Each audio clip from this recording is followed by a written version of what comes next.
How do you respond to the argument that individuals can choose their gender?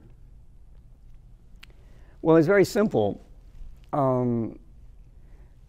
This idea is based on a false distinction that has been invented between sex and gender. It's pretended that gender is something that is in your soul and that you discover later on in life by yourself, whereas sex is simply the physical makeup of your body when you were born. Well, this is based on a false philosophy to start with, which pretends that somehow man is divided between his body and his soul. There's a French philosopher called Descartes who invented this idea back in the 16th century. Of course, he didn't have any of these funny ideas, but he established the principle that our soul is somehow in our body in a way that the body is something completely separate from the soul.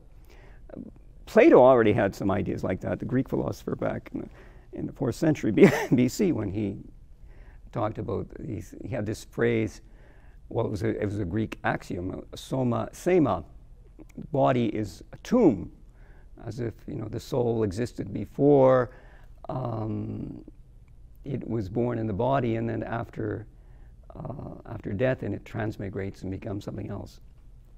It takes on another body. Well, this is ridiculous. It's against common sense, and it's certainly against any Catholic philosophy, and even Revelation itself, which tells us that at the end of the world, everyone will be reunited to their bodies. All the souls that have died will be reunited to the bodies at the resurrection, every single man, because we are essentially a body and soul.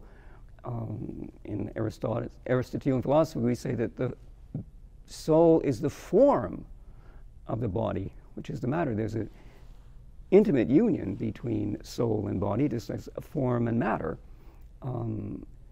So you can't make a distinction between the sex of the body and the gender of the soul. The two go together. We're born with a sex, which is the same thing as our gender.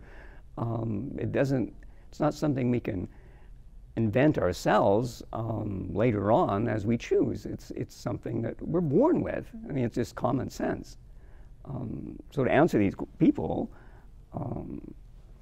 I mean, there's not really much you can say to them if they've lost common sense to the point where they really think that you can choose whether you're going to be a boy or a girl when you grow up.